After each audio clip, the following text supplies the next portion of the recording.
कर रहा है, इसका मास अगर m है, राइट, तो यहाँ पर काइनेटिक एनर्जी कितना हो जाएगा?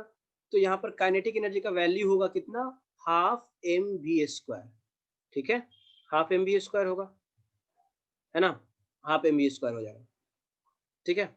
अब इसके बाद अगर यहाँ पर पोटेंशियल एनर्जी कब होता था? जब जैसे अगर मान लो एक एक बॉडी है, उसको h हाइट तक अगर ऊपर ले जाते थे, ठीक है ना, तो ग्रेविटेशनल पोटेंशियल एनर्जी कितना हो जाता था? Potential energy is equal to कितना? mgh हो जाता था, ठीक है। अगर कोई स्प्रिंग है ना, उसको अगर हम नेचुरल लेंथ से x से अगर कॉम्प्रेस कर लिए तो पोटेंशियल एनर्जी उसमें कितना स्टोर हो जाएगा?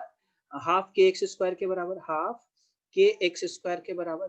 तो ये हो गया आपका पोटेंशियल एनर्जी और काइनेटिक पोटेंशियल एनर्जी और काइनेटिक एनर्जी, अभी इतना देखे थे हम लोग, ठीक है। अगर पोटेंशियल एनर्जी को डिफाइन करना था तो क्या था हम लोग के पास formula? Potential energy is negative of work done by conservative force, है ना, negative of work done by conservative force, ठीक है।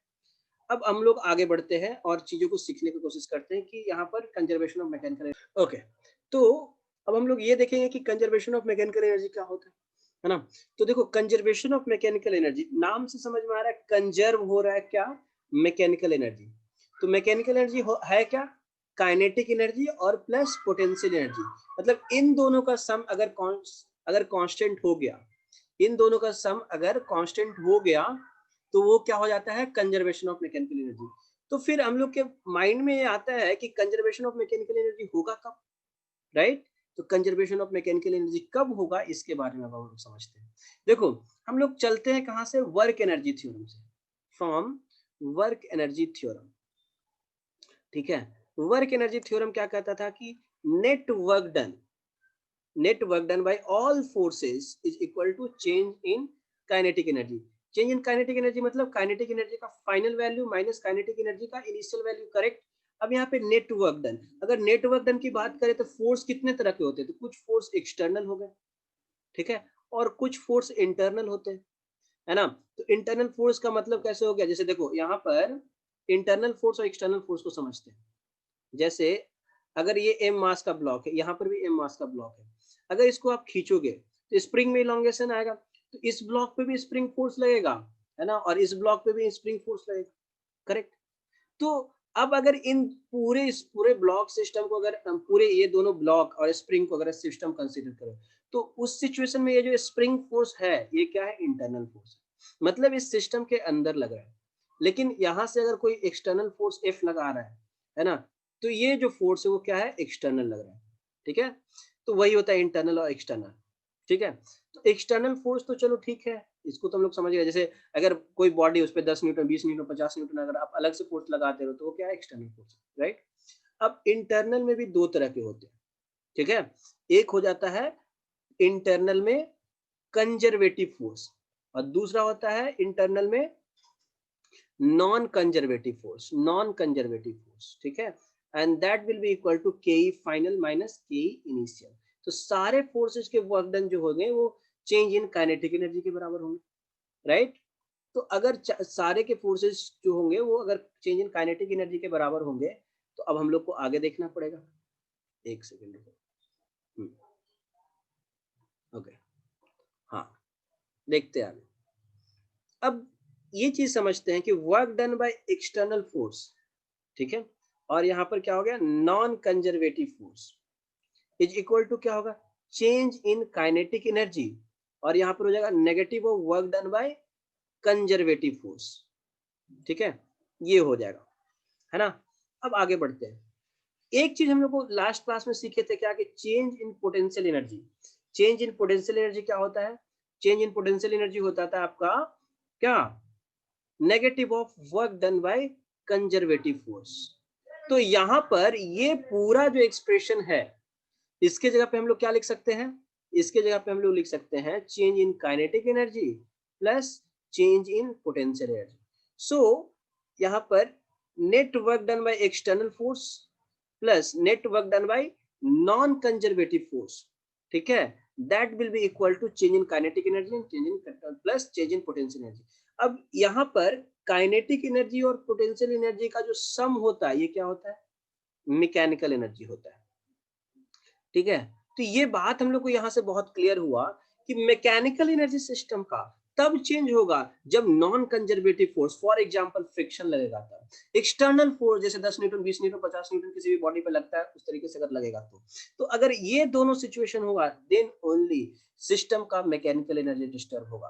तो अगर हम लोग देखते हैं कि if work done by external force and work done by non conservative force, ठीक है, अगर ये जीरो हो जाए, ठीक है ना, तो वैसे सिचुएशन में क्या होगा, काइनेटिक एनर्जी और चेंज इन पोटेंशियल एनर्जी वो किसके बराबर, कितने के बराबर होगा, जीरो के बराबर है ना। अब इसको हम लोग क्या कहते हैं, अच्छा यहाँ पर हो गया, अब इसको आगे बढ़ाते हैं। अब यहाँ पर चेंज इन काइनेटिक एनर्जी क्या हो गया, तो kinetic energy final minus kinetic energy initial, correct. और यहाँ पर भी potential energy final minus potential energy initial, ये हो गया। अब यहाँ पर हम लोग लिख सकते हैं K final plus U final is equal to K initial plus U initial, ठीक है। मतलब ये हो गया आपका टोटल मैकेनिकल एनर्जी का फाइनल वैल्यू, और ये हो गया आपका क्या, टोटल मैकेनिकल एनर्जी का initial value. So it will remain same, है ना। Kinetic energy plus potential energy जो रहेगा वो सिस्टम का सेम रहेगा, कब, जब work done by external force और नॉन कंजर्वेटिव फोर्स, या तो ये सब सारे फोर्सेस रहे ही ना सिस्टम में, और अगर रहे भी तो इसके ड्यू टू वर्क डन अगर सिस्टम में जीरो हो, वैसे सिचुएशन में सिस्टम का मैकेनिकल एनर्जी कंजर्व हो जाता है। मतलब जितना शुरुआत में पोटेंशियल एनर्जी रहेगा उतना ही, मतलब जितना शुरुआत में टोटल मैकेनिकल एनर्जी रहेगा उतना ही बाद में ही रहेगा। समझ आ गया ये चीज, ठीक है ना। तो ये हम लोग को समझना है, करेक्ट, ठीक है। तो अभी अगर हम इसको सेंटेंस में लिखते हैं तो लिखेंगे ऐसे कि work done by when work done by external force, ठीक है, when work done by external force and internal non conservative force, conservative force, और in the absence of these forces क्या होगा, टोटल मैकेनिकल एनर्जी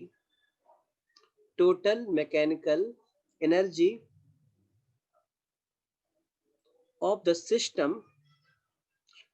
सिस्टम क्या होगा, will remain conserve, ठीक है।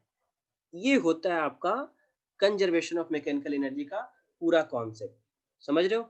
अब हम लोग आगे बढ़ते हैं, ठीक है, अब हम लोग आगे बढ़ते हैं और इसका एप्लीकेशन को देखेंगे, ठीक है ना। देखो अगर मान लिया जाए फ्रिक्शन फोर्स लगेगा तो हम लोग को घबराना नहीं है, सिंपल समझना कि work done by friction is equal to क्या होगा, सिस्टम का काइनेटिक एनर्जी में जो चेंज आ रहा है, पोटेंशियल एनर्जी में चेंज आ रहा है, net change in potential energy, kinetic energy, इन दोनों का सम क्या होगा, फ्रिक्शन के बराबर होगा। और अगर ये फ्रिक्शन रहेगा ही नहीं तो सिंपल आप लोग क्या लगाओगे, K initial plus U initial is equal to K final plus U final.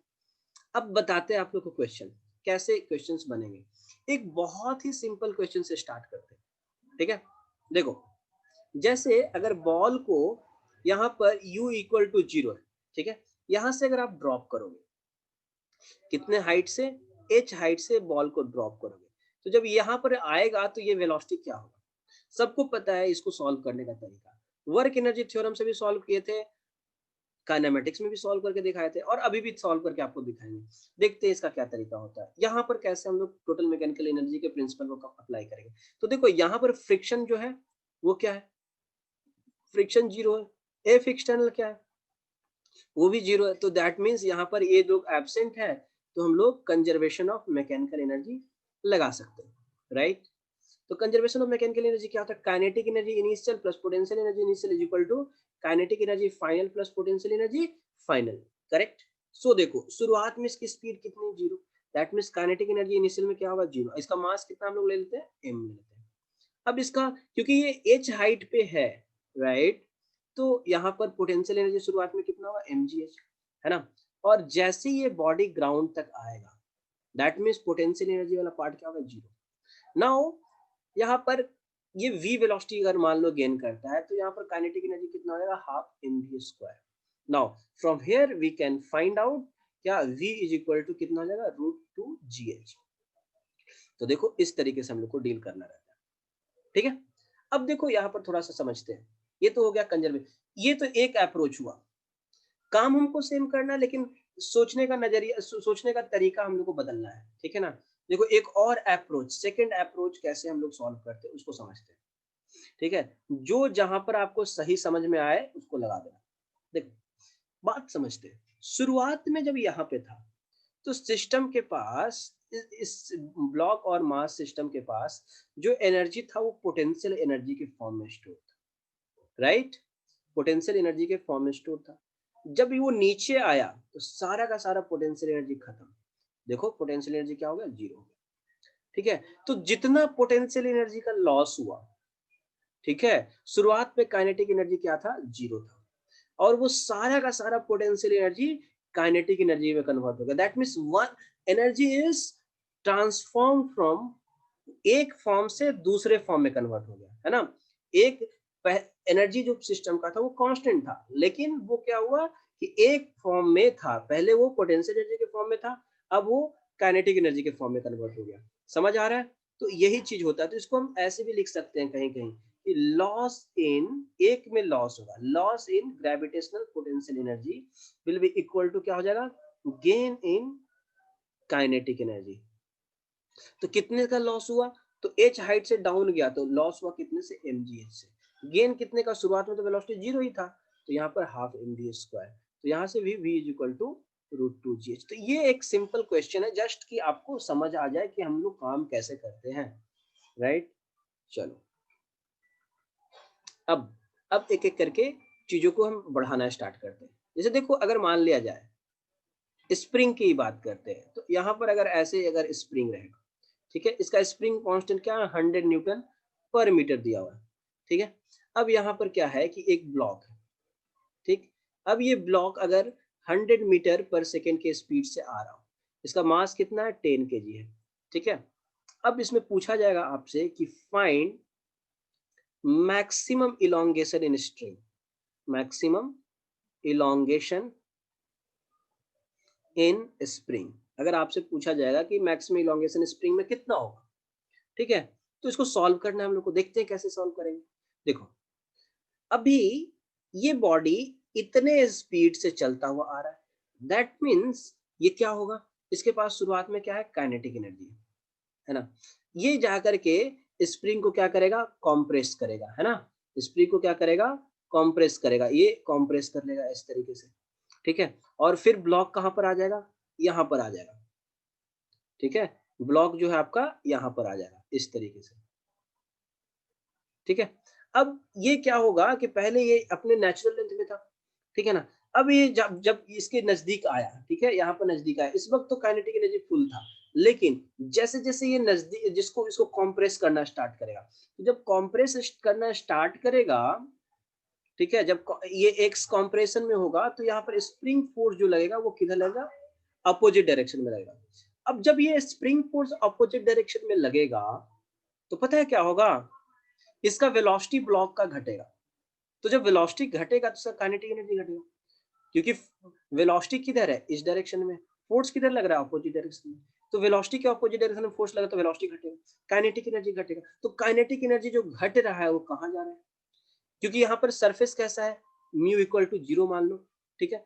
तो सरफेस जब यहाँ पर फ्रिक्शन लेस है तो यहाँ पर जो भी एनर्जी है उस सिस्टम का कंजर्व है। तो एक्चुअल में हो क्या रहा है कि जैसे जैसे आप कंप्रेस कर रहे हो तो सिस्टम में इलास्टिक पोटेंशियल एनर्जी स्टोर कर रहे हो, क्या कर रहे हो, इलास्टिक पोटेंशियल एनर्जी स्टोर कर रहे हो, ठीक है। तो जैसे जैसे इलास्टिक पोटेंशियल एनर्जी सिस्टम में स्टोर होता चला जा रहा है, काइनेटिक एनर्जी घटता चला जा रहा है, ठीक है। तो जब मैक्सिमम कंप्रेशन हो गया होगा उस वक्त क्या होगा, मैक्सिमम कंप्रेशन में यहाँ पर वेलोसिटी इस ब्लॉक का जीरो हो जाएगा, ठीक है ना। क्यों, जैसे इसका वेलोसिटी जीरो हो गया इसके बाद फर्दर आगे ब्लॉक मूव नहीं कर पाएगा, फर्दर ब्लॉक आगे मूव नहीं कर पाएगा, है ना। तो ये जाकर के आपका मैक्सिमम इलोंगेशन, तो इसको हम लोग कह सकते हैं कि at maximum elongation of spring, at maximum elongation of spring क्या होगा, मैक्सिमम इलोंगेशन ऑफ स्प्रिंग पे क्या होगा, वेलोसिटी ऑफ ब्लॉक कितना हो जाएगा, 0 हो जाएगा। तो वैसे सिचुएशन में हम लोग लिख सकते हैं कि loss in kinetic energy of block is equal to क्या होगा, gain in gain in elastic potential energy. ऐसे तो शुरुआत में इसके पास v वेलोसिटी था तो हाफ एम वी स्क्वायर, सारा का सारा वेलोसिटी लॉस कर देगा, राइट। जब सारा का सारा वेलोसिटी गेन करने के बाद ये किसमें, इसमें कन्वर्ट होगा। तो यहाँ से आप x का वैल्यू निकाल लो, तो m बाई के, ठीक है, और v इस तरीके से, है ना। तो ये हो जाएगा आपका x का मैक्सिमम वैल्यू, ठीक है। चलो अब हम लोग नेक्स्ट देखते हैं।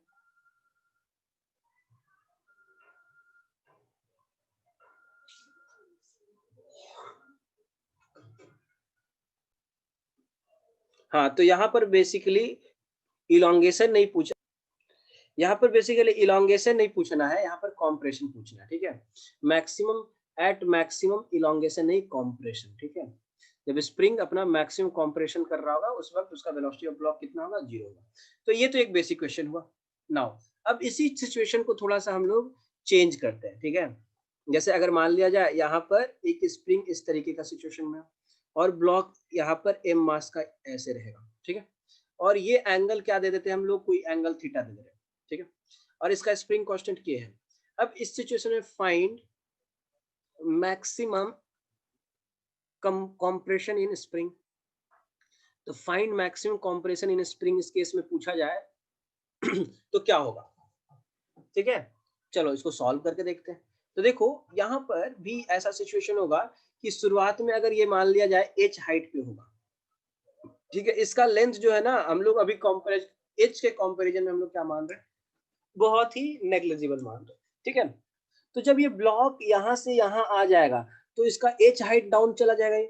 तो यहाँ पर लॉस इन क्या होगा, ग्रेविटेशनल पोटेंशियल एनर्जी, सारा का सारा ग्रेविटेशनल पोटेंशियल एनर्जी यहाँ पे कन्वर्ट हो जाएगा किसमें, देखो यहाँ से यहाँ आने तक क्या होगा कि वेलोसिटी इसका 0 हो जाएगा, ठीक है। सॉरी, यहाँ पर तो इसका वेलोसिटी क्या था, 0 था, लेकिन यहाँ से यहाँ तक वो क्या हुआ, वेलोसिटी वो गेन करेगा, ठीक है। वेलोसिटी गेन करेगा और उसके बाद जाकर के स्प्रिंग से टकराएगा और स्प्रिंग को फिर कंप्रेस करने की कोशिश करेगा और स्प्रिंग को फिर मैक्सिमम कंप्रेस कर देगा। और उस वक्त अपना सारा जो वेलोसिटी वो गेन किया था नीचे आने में, सारा फिर इलास्टिक पोटेंशियल एनर्जी। तो अल्टीमेटली फाइनली हुआ क्या कि सारे के सारे एनर्जी जो हो गए वो कहाँ चले गए, gain in elastic potential energy में हो गया कन्वर्ट। तो loss in gravitational potential energy कितना हो जाएगा, mgh, ठीक है। और इलास्टिक पोटेंशियल एनर्जी कितना हो जाएगा, हाफ के एक्स स्क्वायर, ठीक है। तो यहाँ से x का वैल्यू हम निकाल लेंगे, समझ गए। तो बस इतना ही काम करना रहता है, ठीक है। चलो अब इस क्वेश्चन में और भी हम वेरिएशन कर सकते हैं, थोड़ा छोटा छोटा वेरिएशन करके अभी देखते हैं, ठीक है। जैसे अगर मान लिया जाए यहाँ पर ये जो सरफेस है, ऐसा सिचुएशन है। अब अगर इसको u वेलोसिटी से फेंकोगे, ठीक है, और यहाँ पर एंगल क्या रहेगा, थीटा एंगल रहेगा, ठीक है। और ये हम लोग अभी मान लेते हैं क्या, यहाँ से यहाँ तक का हाइट क्या है, h मान लेते हैं, ठीक है। अब इसमें पूछेंगे find maximum compression, find maximum compression, ठीक है, इन स्प्रिंग। तो यहाँ पर भी काम कैसे होगा, तो देखो अभी जब मैक्सिमम कंप्रेशन होगा, इसका मतलब जब मैक्सिमम कंप्रेशन होगा तो ये अगर यहाँ से यहाँ तक ये मान लेते हैं क्या, x कंप्रेस कर चुका है। तो जब ब्लॉक यहाँ पर मैक्सिमम कंप्रेस कर चुका होगा तो उस सिचुएशन में इसका वेलोसिटी फाइनली क्या होगा, 0। तो शुरुआत में इसके पास काइनेटिक एनर्जी था, ठीक है, ये h हाइट ऊपर था, तो पोटेंशियल एनर्जी भी है सिस्टम में। अब दोनों के दोनों एनर्जी जो है वो लॉस होंगे और कन्वर्ट होंगे किसमें, इलास्टिक पोटेंशियल एनर्जी में, ठीक है। तो यहाँ पर हम लोग लिखेंगे लॉस इन क्या, लॉस इन काइनेटिक एनर्जी जो इनिशियल में है, इसके पास अगर मास m होगा, प्लस लॉस इन क्या, gravitational potential energy, and that will be converted into gain in elastic potential energy, ठीक है, gain in elastic potential energy. अब जाकर के यहाँ पर आगे बढ़ाते हैं क्वेश्चन को। देखो तो लॉस इन काइनेटिक एनर्जी कितना हुआ, तो हाफ एम यू स्क्वायर, ठीक है, कितने से, एम जी एच से, ठीक है, एम जी एच हाइट गया। अब वो सारा का सारा हाफ के एक्स स्क्वायर में, तो फिर आप यहाँ से x का वैल्यू निकाल लो सॉल्व करके इसको। ठीक है ना। तो इस तरीके से हम लोग को डील करना रहता है। अभी फिलहाल फ्रिक्शन को इंक्लूड नहीं कर रहे हैं, ठीक है। चलो अब हम लोग कुछ और क्वेश्चन करते हैं, ठीक है। देखो एक अभी अरेंजमेंट ऐसा रखते हैं, ठीक है। यहाँ पर पुली ऐसे रखते हैं, ठीक है, और स्प्रिंग यहाँ पर ऐसा है, ठीक है ना, और ब्लॉक एम मास का इस तरीके से यहाँ पर अटैच। अब इस सिचुएशन में अगर आपसे पूछे कि इन द फिगर यहाँ पर स्प्रिंग कांस्टेंट कितना दिया हुआ, के दिया हुआ, ठीक है, पुली है फिक्स्ड, इनिशियली ब्लॉक जो है हेल्ड सच दैट, यहाँ पर इनिशियली जो होगा, इनिशियली जो था वो क्या था सिचुएशन कि इलोंगेशन इन स्प्रिंग जो है वो कितना है, 0 है। इलोंगेशन इन स्प्रिंग कितना है, 0, and block is released from rest, released from rest released from rest, ठीक है। ब्लॉक को रेस्ट से रिलीज किया गया। अब आपसे पूछा जाएगा कि फाइंड मैक्सिमम, क्या फाइंड करना है, मैक्सिमम इलोंगेशन इन स्प्रिंग, ठीक है। इलोंगेशन इन स्प्रिंग का मैक्सिमम वैल्यू आपको निकालना है। पहला क्वेश्चन तो ये हो गया। दूसरा क्वेश्चन आपसे पूछेगा कि मैक्सिमम स्पीड ऑफ ब्लॉक, ठीक है, मैक्सिमम स्पीड ऑफ ब्लॉक, ठीक है, maximum speed of block of mass m, ठीक है। ये दो क्वेश्चन आपसे पूछेगा, कैसे सॉल्व करोगे, समझते हैं। यहाँ पर थोड़ा सा दिमाग लगाना पड़ेगा, ठीक है। देखो जब इसको शुरुआत में जब तुम रिलीज करोगे, पहले क्वेश्चन की बात करते हैं, ठीक है, तो क्या होगा कि इस पे mg फोर्स लग रहा होगा, ठीक है। तो इस mg फोर्स के लगने की वजह से ये बॉडी क्या करेगा, नीचे आएगा, नीचे आएगा तो इसमें इलोंगेशन होगा, ठीक है ना। तो एक पॉइंट ऐसा होगा जब जब यहाँ पर क्या होगा, ऐसा सिचुएशन होगा mg जो है और kx के बराबर हो जाएगा, ठीक है। mg जो है वो kx के बराबर हो जाएगा, और उसको हम लोग कहते हैं क्या, इक्विलिब्रियम पोजीशन। क्या कहते हैं उसको, इक्विलिब्रियम पोजीशन, ठीक है। अब देखो इक्विलिब्रियम पोजीशन से पहले तक इस बॉडी पे, जैसे ये जो ब्लॉक है यहाँ से जब यहाँ तक आ रहा था, ठीक है ना, तो जब यहाँ तक आ रहा था तो तब तक उस पे फोर्स लग रहा था, किधर, नीचे की तरफ, है ना।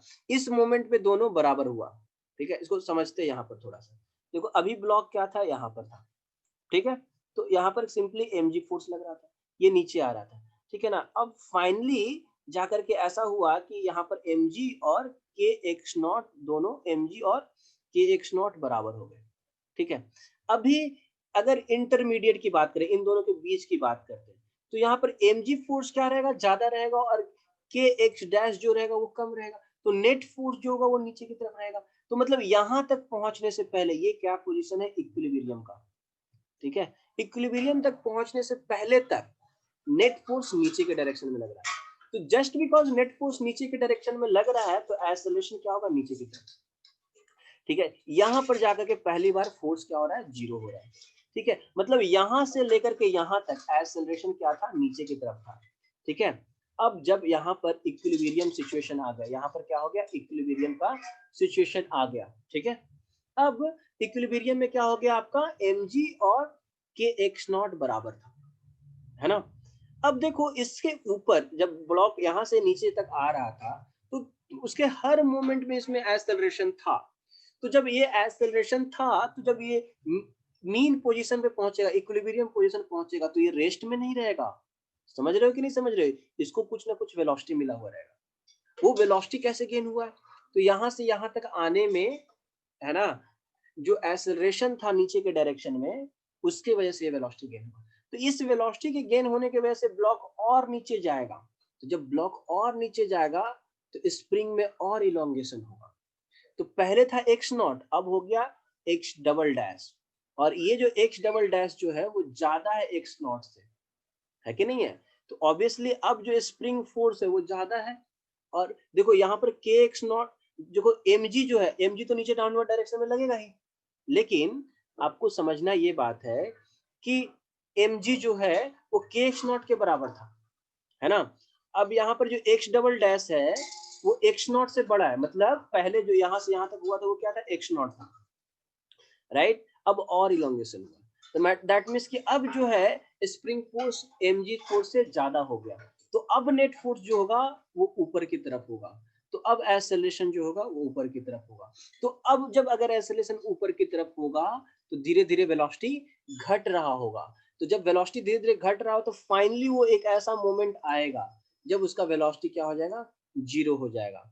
तो पार्टिकल की अगर हम पार्टिकल की बात करें तो सिचुएशन होगा कैसा, देखो एक सिचुएशन जब वो रिलीज हुआ था तो यहाँ पर भी वेलोसिटी क्या था, जीरो, और एक सिचुएशन यहाँ पर क्या हो गया जो है इक्विलिब्रियम का, ठीक है, और फिर फाइनली यहाँ पर भी क्या हो गया, वेलोसिटी जीरो। तो ये है अपर एक्सट्रीम और ये है लोअर एक्सट्रीम, इन्हीं दोनों के बीच में बॉडी क्या करेगा, ऑसिलेट करेगा, ठीक है। अब देखो अगर ये डिस्टेंस अगर x नॉट है, ठीक है, तो ये डिस्टेंस भी x नॉट होगा, समझ आया, मतलब x नॉट डिस्टेंस और x नॉट बराबर क्या हो जाएगा, तो k x naught is equal to m g, है ना, इक्विलिब्रियम की बात करें तो यहाँ पर x naught is equal to कितना हो जाएगा, एम जी अपॉन के।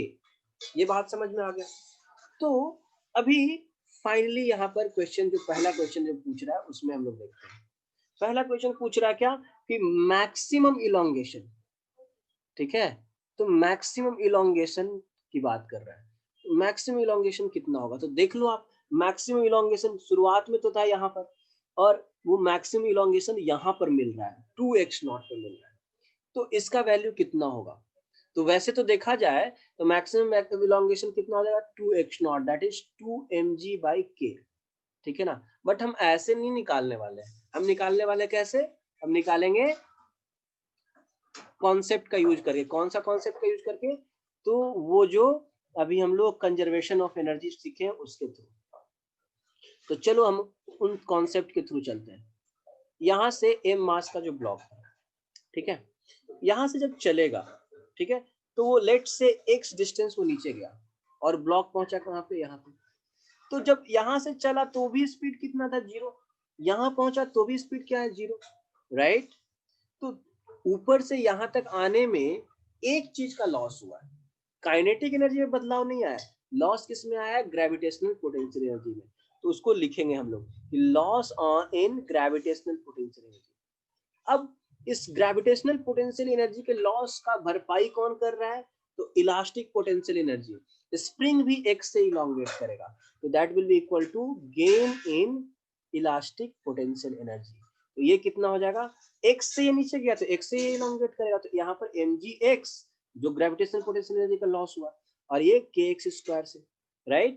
तो यहाँ से x बराबर आएगा आपका 2mg, ये 2 जो है इधर जाएगा 2mg divided by k, right, एक x कटेगा, तो देखो यहाँ पर भी 2mg/k आ गया। बात समझ में आया सब लोग को, यस नो, ओके। देखते हैं मैक्सिमम स्पीड कब होगा, तो देखो मैक्सिमम स्पीड कब होगा, जब ये अपने इक्विलिब्रियम पोजीशन पे रहेगा, ठीक है, जब अपने ये इक्विलिब्रियम पोजीशन पे रहेगा, ठीक है ना, जब अपने ये इक्विलिब्रियम पोजीशन पे रहेगा तब जाकर के इसका मैक्सिमम स्पीड, क्योंकि देखो अभी यहाँ पे वेलोसिटी तो जीरो था, धीरे धीरे यहीं तक वेलोसिटी बढ़ रहा है, इसके बाद इसके नीचे तो एक्सेलरेशन का डायरेक्शन क्या हो जा रहा है, अपोजिट डायरेक्शन में हो जा रहा है, तो वेलोसिटी धीरे धीरे घटेगा। तो यहाँ पर हम लोग को समझना होगा कि velocity of body will be maximum when block will be at its mean position, या फिर इसको हम लोग क्या कह सकते हैं, इक्विलिब्रियम पोजीशन, ठीक है, मीन पोजीशन या इक्विलिब्रियम पोजीशन, ठीक है ना। That is x naught, k x naught is equal to क्या हो जाएगा, mg, यहाँ से x naught is equal to क्या हो जाएगा, mg अपॉन k, राइट, है ना। तो अब देखो यहाँ पर सॉल्व कैसे करेंगे, वो आपको मैक्सिमम वेलोसिटी का वैल्यू निकालना है, ठीक है ना। तो देखो यहाँ से जब यहाँ तक आएगा, ठीक है, यहाँ से यहाँ तक आएगा तो इसमें इलोंगेशन, ये x नॉट से नीचे आएगा और ये x नॉट से इलोंगेट होगा, तो लॉस किस किस चीज का हुआ, तो बॉडी जब नीचे आता है तो ग्रेविटेशनल पोटेंशियल एनर्जी का लॉस होता है। परफेक्ट। अब गेन किस किस चीज का होगा, तो यहाँ पर काइनेटिक एनर्जी का गेन हुआ और प्लस गेन इन किस चीज में, इलास्टिक पोटेंशियल एनर्जी। ठीक है, अब देखो ग्रेविटेशनल पोटेंशियल एनर्जी कितने से लॉस हुआ, तो mg into x naught. Kinetic energy में गेन कितने से, तो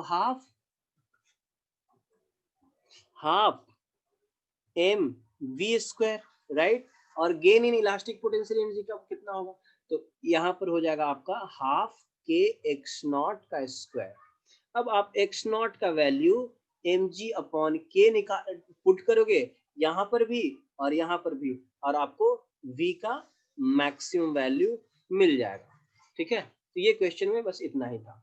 समझ आ रहा है, कोई दिक्कत नहीं ना? चलो यहां तक क्लियर हो गया। Now next question. ठीक है, चलो ये क्वेश्चन